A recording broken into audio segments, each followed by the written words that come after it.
할렐루야. 우리 다 같이 하나님의 말씀 마태복음 1장 21절 한 절 말씀만 우리가 함께 큰 소리로 교독하기를 원합니다.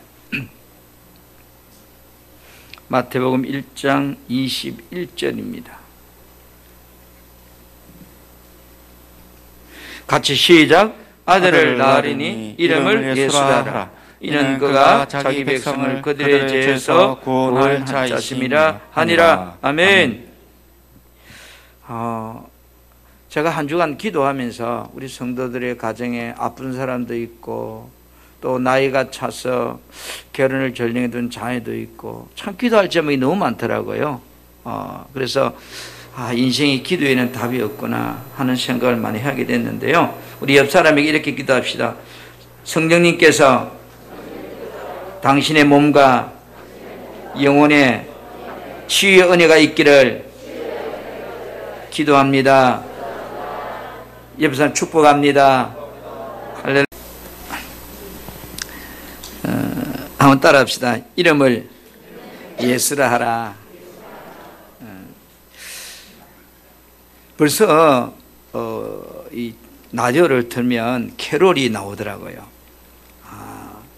때가 벌써 그렇게 됐구나 하는 생각을 해보는데, 우리가 오늘 다음 주 그 다음 주에서 성탄이 가지고 있는 그 참된 의미들을 통해서 하나님 우리에게 무엇을 말씀하고 있는가 하는 주의 음성을 듣고자 하는데요. 성경이 말하고 있는 이 땅에 육신의 몸을 입고 오신 예수는 그분이 누구인가?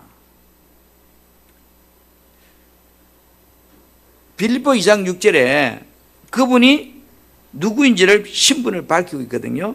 그분은 근본이 태초에부터 그분이 하나님의 본질이다, 본체다. 이 말은 이 땅에 육신의 몸을 입고 오신 예수가 바로 이 땅에 오시기 전에 하늘에 계시던 하나님이다, 이런 뜻이에요. 아멘. 이 땅에 사람의 모습으로 오신 예수님은 바로 창조주 하나님이시다. 우리는 이 예수 이름 속에 담긴 그 의미를 우리가 바로 할 때 하나님의 은혜를 누릴 수 있습니다. 유대인들은 이름 속에 나라의 흥망성쇠와 자기 앞날과 가정의 족보와 모든 이런 부분들의 의미를 담고 이름을 지어요.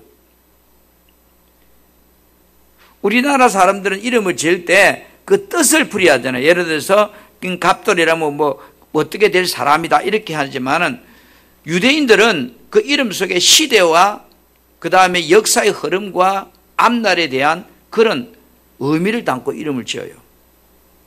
오늘 하나님께서 아들을 낳으면 이름을 뭐라고 하라고요? 예수라 하라 이래요. 그러면서 그 예수 이름이 뭔지를 오늘 설명을 해줍니다.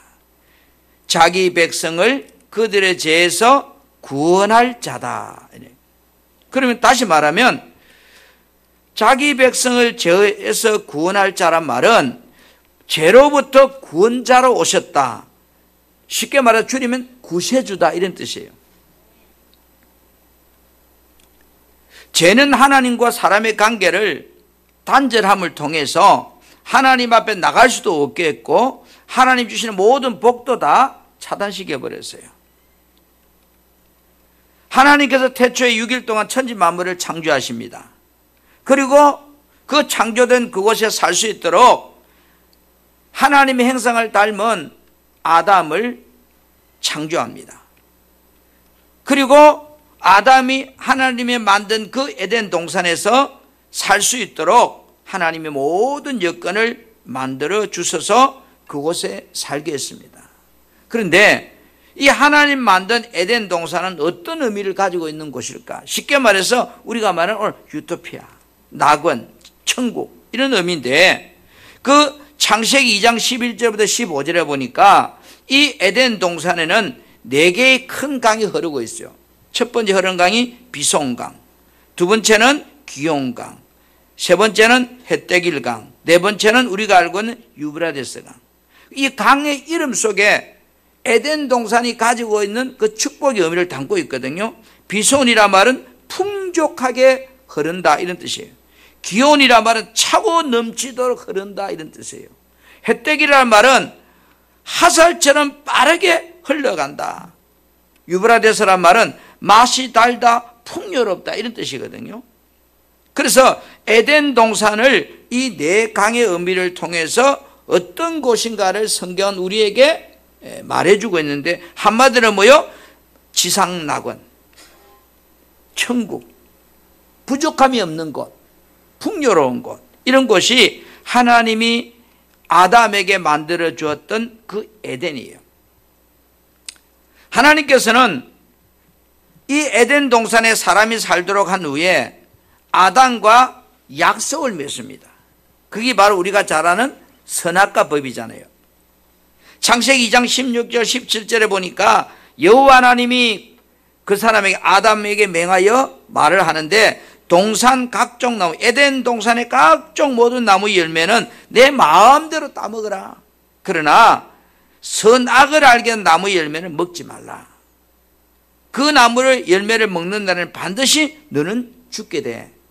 그래서 하나님이 에덴 동산에 아담을 살게 하신 후에 하나님이 약속을 세운 것이 이 선악과 법이라는 거예요.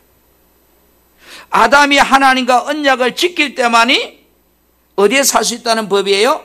에덴 동산에 살 수 있다는 이야기고, 하나님이 그들과 함께 하시겠다는 언약이에요. 이건 그러면 선악과가 아니고, 너가 이 약속을 지키면 이 에덴 동산에서 영원히 살 수 있어. 그리고 내가 너와 함께 항상 함께 할 거야. 이것이 선악과예요. 그러나 아담은 어때요?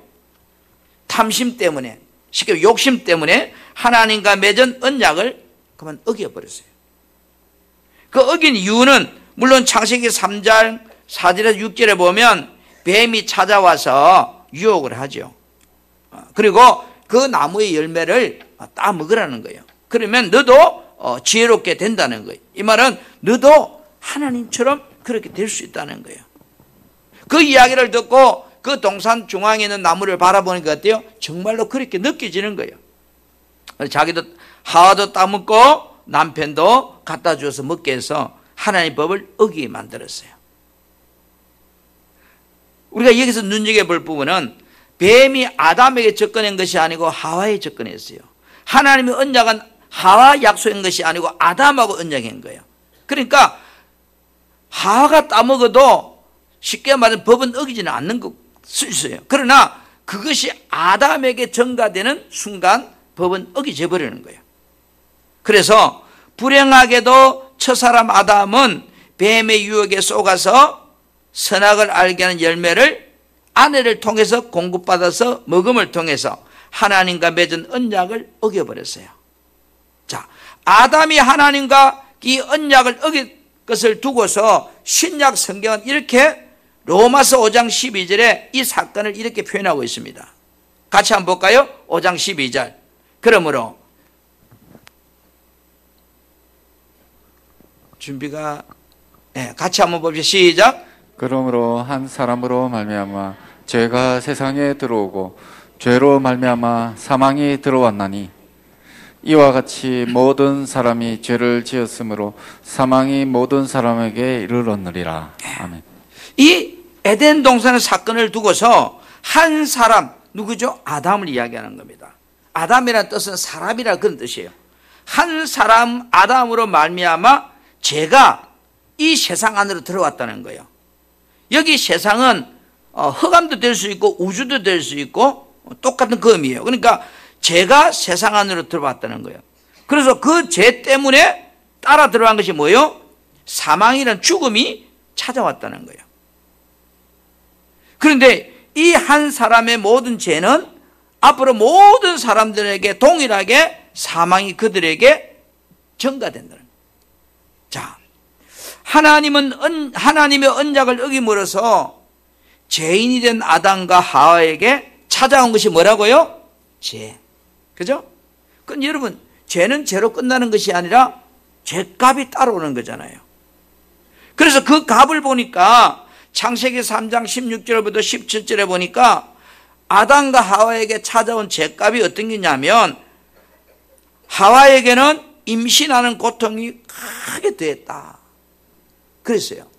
여러분 이것을 실감해 보려고 하면 동물들이 새끼를 낳는 이런 모습을 보면 별로 고통이 없어요. 그죠? 그만 쑥 이렇게 새끼를 잘 낳아요.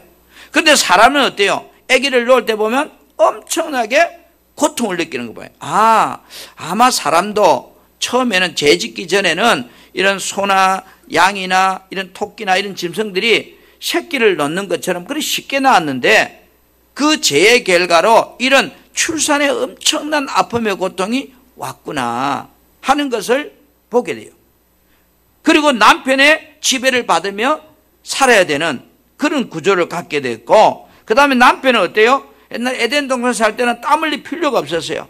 그런데 이제 땅에서 열심히 어떻든 땀을 흘리고 일을 해야만이 가정을 지키고 삶을 영위할 수 있는, 먹거리 먹을 수 있는 이런 고통이 찾아오게 된 거예요. 그리고 더 나아가서는 이제 육체는 죽으면 흙으로 돌아가고 육체 속에 들어온 영혼은 죽으면 이제 지옥으로 가야 되는 그런 관계가 찾아왔어요. 그래서 우리가 사람이 죽으면 흙으로 돌아간다는 이 말 속에는 하나님의 약속대로 그들에게 사망이 찾아왔다 이런 뜻이에요. 그런데 하나님께서 이 범죄한 아담을 에덴 동산에서 어떻게 할까요?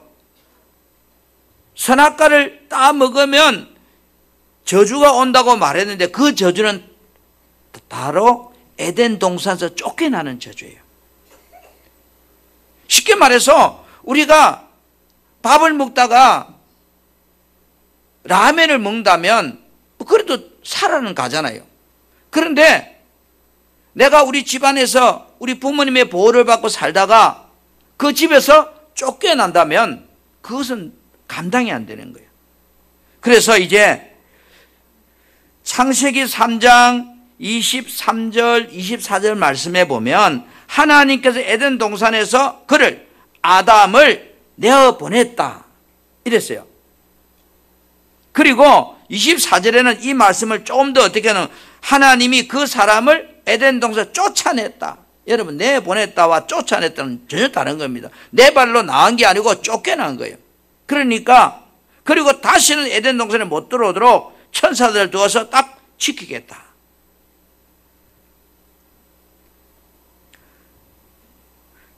다시 말해서 에덴 동산에 쫓겨났다 말은 하나님과의 모든 관계를 다 끊어버렸다. 하나님으로부터 공급되던 모든 축복들이 다 사라져버렸다. 한번 생각해 보세요. 내가 우리 아버지가 어마어마한 부자인데 부족함이 없이 다 살아가던 아들이 아버지와 관계가 단절되는 순간 모든 내가 누리던 것이 다 사라졌다고 생각해 보세요. 어떤 마음이 들까요? 여기서 중요한 사실은 이 사망의 저주는 아담 한 사람으로 끝난 것이 아니다. 그 후손 모든 사람에게 이 저주가 찾아왔다. 사랑하는 성도 여러분, 성경은 이 사건을 두고 우리에게 이렇게 표현합니다. 로마서 3장 10절에 의인은 없나니 한 사람도 없다고. 이 말은 죄가 없는 사람이 한 사람도 없다. 이 말은 모든 사람이 다 뭐요? 죄인이다 이 말이에요.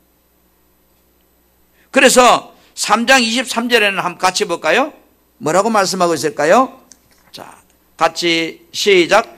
모든 사람이 죄를 범하였음에 하나님의 영광에 이르지 못하더니. 여러분, 모든 사람이 죄인 되었기 때문에 하나님이 영광에 이르지 못한다 말은 하나님 앞에 나갈 수가 없게 됐다는 거예요. 하나님을 만날 수가 없게 됐다는 거예요. 그러니까 모든 축복이 다 끊어져 버렸다 이런 뜻이에요.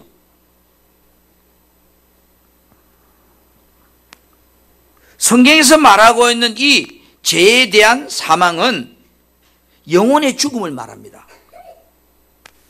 육신이 죽으면 모든 것이 끝나는 것이 아니라 육신이 죽음 후에 찾아오는 그 심판이 있는데 그는 바로 그 삶에 대한 영혼의 심판이라는 거예요. 사람의 육신이 생명이 다하는 날에 이 육신은 흙으로 만들었기 때문에 흙으로 돌아가지만 그 육신 안에 하나님의 생기를 집어넣은 영혼은 죽지 않아요. 그래서 하나님의 심판대에 서서 지옥으로 가든지 천국으로 가든지 이 두 길로 가야 되는데, 예수님이 오시기 전에는, 다시 말해서 이 복음이 내 안에 들어오기 전에는 하나님과 관계가 다 끊어져 버리기 때문에 죽으면 그 영혼은 다 모여 불못에 들어가는, 음부에 들어가는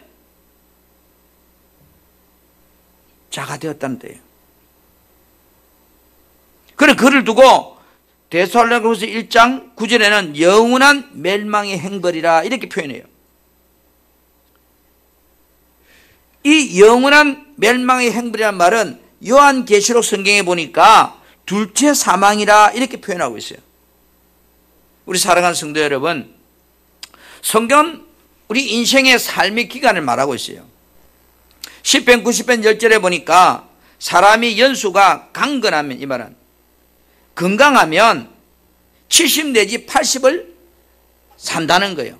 요즘은 90에도 살지만, 그러나 그 인생의 삶은 70이든 80이든 90이든 하나님의 입장에 볼 때는 일순간,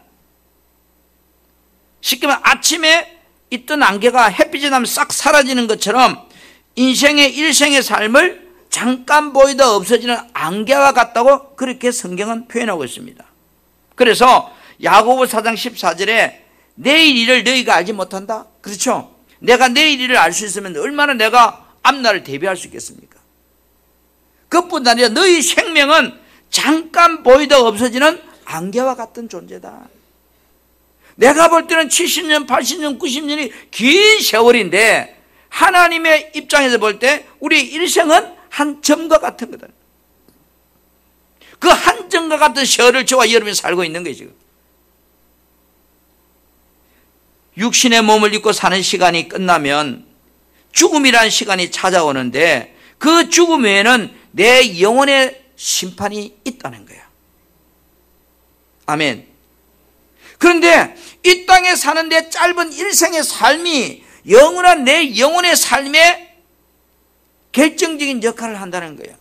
다시 말해서 내 일생의 삶을 사는 이 짧은 시간에 예수를 영접한 사람은 그 영혼이 육신이 죽는 날 천국에서 영원히 살게 되고, 예수를 믿지 않은 사람은 지옥에서 그 영혼이 산다는 거예요. 오늘 모든 사람이 하나님의 형상을 따라 만들어졌기 때문에 아버지는 쫓아낸 내 자식도 살리고 싶은 거예요.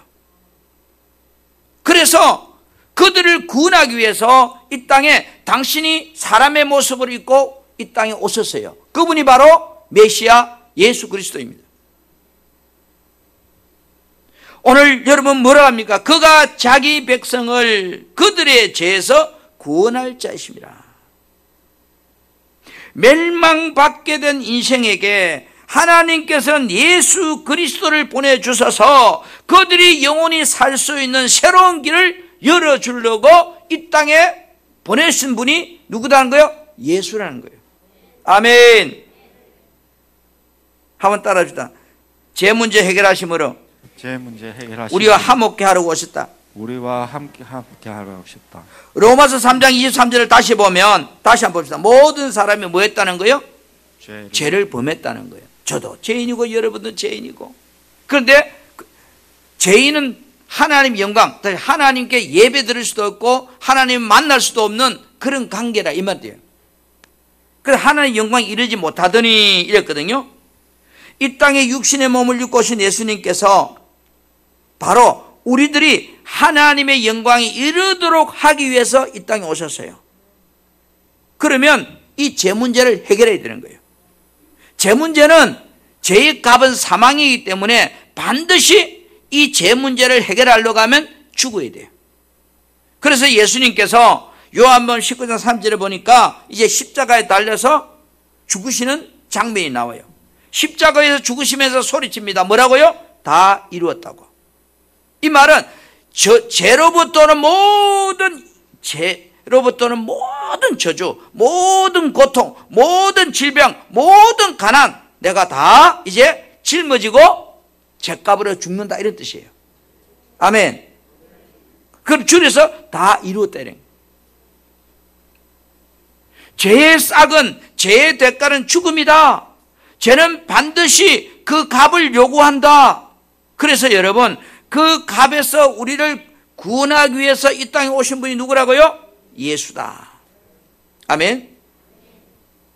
누군가가 피 흘려 죽음으로써 죄값을 지불해야 된다는 거예요. 그래서 히브리서 9장 22절에 보니까 피 흘림이 없으면 용서도 없다, 사함도 없다 그랬어요. 내가 죄로부터 용서받기 위해서는 반드시 내 죄값을 누군가가 지불을 해야 된다. 오늘 저와 여러분이 태어나서 엄마 아빠가 지불한 그 수고의 대가로 우리가 성장해 왔잖아요. 또 부모가 되어서는 내가 낳은 자녀들을 살아가는 삶을 위해서 여러분들이 대가를 지불하잖아요. 그들의 인생의 대가를 지금. 그래서 여러분 자녀가 자라고 있는 것처럼 육신의 모습이 그렇듯이 내 영혼의 이 죄도 죄인이 죄를 해결할 수 없기 때문에 죄 없는 분이 이 내 죄 문제를 값을 치러줘야만이 내가 거기서 빠져나올 수 있는 거예요. 할렐루야. 구약시대는 양이나 소나 이런 비둘기 같은 걸 잡아서 그 피를 하나님께 드림으로 하나님 나 대신에 이 소가 죽었어요 하는 이 고백을 통해서 제사함을 받았어요. 그래서 레위기 17장 11절에 보면은 피는 생명이다 그랬어요. 피가 죄를 속한다 이렇게 말씀하고 있습니다. 그래서 예수님이 하나님 보실 때 피를 보였다는 이야기는 죽었다는 것을 의미하는 거예요. 우리의 죄값을 대속하기 위해서 이 땅에 오신 분이 예수님이에요. 우리는 그분을 기념하는 날의 성탄이에요. 요한복음 1장 29절에 이렇게 말합니다. 요한이라는 사람이 요한이라는 제자가 뭐라고 그래요? 세상 죄를 지어가는 예수를 향해서 어린 양이라고, 제물이라고. 저 예수는 세상의 모든 죄를 감당하기 위해서 오신 제물이다. 그걸 갖다가 대속물이라고 해요. 대속물. 대신 죄를 짊어지고 죽는 제물.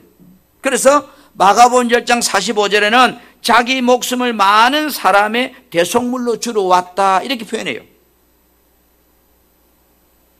여러분, 나 같은 한 사람 이 죄인 구원하기 위해서 역사적인 의미로 보면 2000년 전에 이 땅에 하나님이 사람의 모습을 하고 이 땅에 오신 분이 바로 예수다.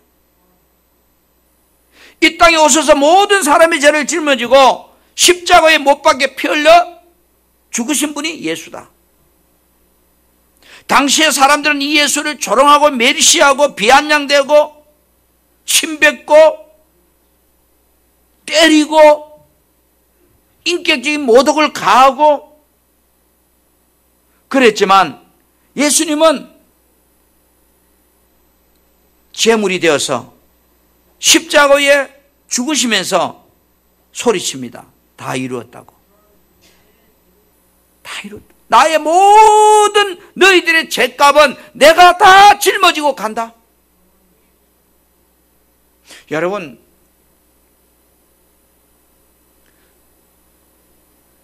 절에 가서 돌을 닦는 것은 여러분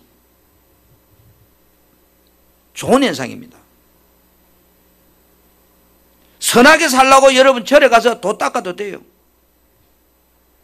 공자님을 믿고 도덕적으로 내가 정말로 착하게 살기 위해서 공자님을 믿는 것도 너무 좋아요. 내가 더 선한 사람이 되어보겠다고 도덕적으로 선한 사람 되어보겠다고 절에 가서 부처님께 기도하는 것도 여러분 괜찮아요. 그런데 중요한 것은 도덕적으로는 여러분 좋을지 모르지만 절에 가서 아무리 부처를 믿고 빈다고 해서 구원은 없어요. 공자님을 믿고 여러분이 선하게 산다고 할지라도 공자님을 아무리 믿어도 영혼의 구원은 없어요. 성경은 오직 예수 외에는 구원이 없다고, 예수 외에는 내 영혼이 천국 가는 길이 없다고, 내가 착하게 살고 좀 도덕적으로 선하게 살기 위해서 절에도 가고 공자님도 믿고 하는 것은 인격적으로는 도움이 될지 모르지만, 육신의 삶에는 도움이 될지 모르지만, 여러분의 영혼은 절에 가면 공자님 믿는다고 천국 가는 게 아니에요. 천국 가는 길은 오직 예수 한 길, 예수만이 구원이고 예수만이 소망이고 예수만이 내 영혼이 아버지께로 돌아갈 수 있는, 죄에서 나를 구원할 수 있는 길이란 것을 오늘 예수란 이름이 우리에게 말해주고 있는 거예요. 할렐루야. 이사야 53장 5절부터 7절에는 이렇게 말씀하고 있습니다. 예수님이 나의 죄 때문에 찔림을 당했다고, 예수님이 나의 죄 때문에 엄청난 징계를 당했다고, 예수님이 나의 죄 때문에 채찍에 맞았었다고. 하나님께서는 우리의 모든 사람의 죄를 예수님께 다 담당시켰다고 그렇게 말씀하고 있습니다. 사랑하는 우리 성도 여러분, 우리를 향하신 하나님의 사랑은 정말 사람으로는 흉내가 낼 수 없어요.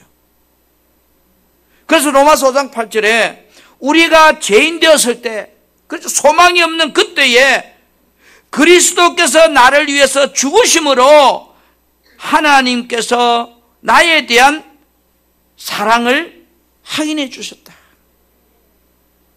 하나님이 나 죄인된 나를 얼마나 사랑하시는지를, 소망 없는 나를 그의 아들의 죽으심을 통해서 사랑했다는 것을 확정했다. 그래서 우리가 요한복음 3장 16절에는 그를 믿는 자마다 멸망하지 않고 영생을 얻는다 그래 말해요. 여러분, 모든 죄로부터 구원의 길이 예수입니다. 누가 어떤 말을 해도 세상의 구원은 예수밖에 없습니다. 착하게 사는 데는 절에 가는 것도 도움이 될 것이고 공자님 믿는 것도 도움이 될 거예요. 그러나 그거는 육신으로 끝나버리는 거예요. 성경은 죽음이란 말은 영혼을 이야기하고 있습니다. 여러분의 영혼이 천국 가는 그 길, 아버지께로 다시 돌아가는 그 길은 죄 문제 해결되어야만 갑니다. 이 죄 문제 해결하러 오신 분이 예수 그리스도, 예수만이 나의 영혼이 주님께로 가기 위해서 예비하신 길이 오늘 이 성탄입니다. 그래서 아들을 낳으린 이름을 뭐요? 예수라라. 이는 그가 자기 백성을 그들의 죄에서 구원할 자이심이라. 예수님은 인간의 죄 문제를 해결하러 오셨습니다. 하나님과 끊어진 관계를 다시 회복해 하려고 오셨습니다. 그래서 로마서 5장 10절에 그의 아들의 죽으심으로 말미암아 하나님과 우리가 어떻게 됐다고요? 화목하게 됐다, 친해지게 됐다. 이 말, 하나님 앞에 나갈 수 있는 자격을 얻었다. 그래서 골로새 1장 22절에는 그의 육체의 죽음을, 예수님이 육체의 죽으심으로 말미암아 화목하게 해 주었다 이랬어요. 여러분, 하나님과 화목하게 됨으로써 나의 신분이 어떻게 됐어요? 이제 자녀가 된 거예요. 또 다른 말은 하나님 나라의 백성이 된 거예요. 아멘. 그래서 더 나아가서는 이제 뭐요? 하나님을 경외하는 예배자로 살 수 있도록 길을 열어준 거예요. 그래서 오늘 우리가 앉아 있는 거예요. 이 말씀을 디도서 2장 14절에는 이렇게 말해요. 모든 불법에서 우리를 속량하사 우리를 깨끗하게 하사 그 다음에 선한 일을 열심히 하는 자기 백성이 되게 해주었다는 거예요. 여기 선이라는 것이면 하나님만 선하잖아요. 이 말은 하나님을 예배할 수 있는, 하나님을 경배할 수 있는 그런 백성이 되게 해주셨다는 거예요. 할렐루야. 동일한 말씀입니다만 히브리서 9장 14절에는 뭐라 그래요? 예수의 그리스도의 피가 그죠? 우리를 하나님을 섬기게 해 주었다, 이런 뜻이에요. 예수의 피가 내가 하나님을 경배하는 자 되게 해 주었다. 우리가 하나님을 섬기며 경외하는 자로 살기 위해서 이 땅에 오신 분이 예수예요. 하나님을 경외하며 산다는 말은 뭘까요? 쉽게 말하면 하나님께 예배할 수 있는 삶을 살게 해 주었다는 거예요. 여러분, 아무나 여러분 대통령 만나 줍니까? 대통령이? 옛날에는 하나님을 아무리 우리가 만나려고 해도 만날 수 없었는데, 지금은 뭐요? 예수님이 오셔서 제 문제를 해결해 주심을 통해서 이제는 예수 믿고 구원받은 자는 아무나 그 하나님을 만날 수 있게 해주었다는 뜻이에요. 대통령을 언제든지 만날 수 있는 사람이 있습니다. 그 1순위는 가족들입니다. 자녀들. 그래서 우리가 하나님의 자녀 됐단 말은 언제든지 내가 하나님을 만날 수 있는 그런 사람이 되었다는 거예요. 죄로부터 만날 수 없는 관계에서 이제는 만날 수 있는 관계가 됐다.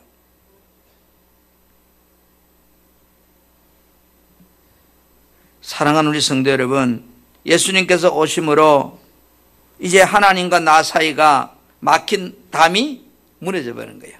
그래서 이거를 갖다가 마가복음 15장 38절에는 다 이루었다는 순간에 뭐요? 성소의 휘장이 위로부터 아래 쫙 쪼개져서 하나님과 막혔던 길이 열려버렸다. 그렇게 표현하고 있어요. 예수님께서 우리를 구원하기 위해서 십자가에 죽으시기 위해서 오신 날이 사람들이 기뻐하는 성탄절이에요. 예수님께서 하나님과 우리를 화목하게 하시려고 제물 데리고 이 땅에 오신 날이 성탄절이에요. 아멘. 하나님을 경외함으로 사는 사람이 진정한 성탄을 맞는 사람이에요. 정말 구원의 의미를 알 때 이 성탄이 가지고 있는 엄청난 그 십자가의 사랑을 우리는 알게 되는 겁니다. 자녀들이 그래요. 엄마가 아빠가 얼마나 나를 사랑했는지 아이 때는 몰라요. 자기들이 자녀가 이제 자라서 어른이 돼서 내가 자녀를 키워가면서 느끼는 것은 자녀 키우는 게 이렇게 힘들구나. 그때 비로소 우리 엄마 아버지가 나를 키운다고 참 힘들겠구나 하고 생각한답니다. 마찬가지예요. 정말로 내가 성탄의 의미를 아는 것은 예수님이 얼마나 나를 사랑하셨기에, 나 같은 그 사랑하셨기에 나 구원하려고 이 땅에 하나님이신 그분이 사람의 몸으로 왔을까, 그리고 십자가에 죽었을까. 이것이 죄가 깨달아지면 그 의미가 내 안에 살아나게 되는 거예요. 죄값이 얼마나 무섭다는 것을 알게 될 때 하나님의 사랑을 내가 발견하게 되는 거예요.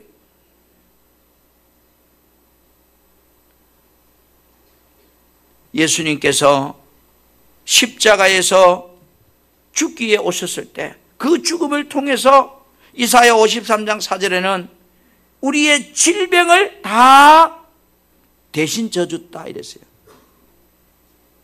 베드로전서에서는 예수님이 우리 모든 가난을 다 담당해 주셨다. 예수님이 죄에서 날 구원하러 이 땅에 오셔서 그 예수 믿는 자는 죄로부터 모든 저주에서 해방된 자입니다. 아멘. 정말로 여러분이 예수 그리스도를 나의 구주로 영접했다면 여러분의 이제 모든 죄는 다 없어요. 아멘.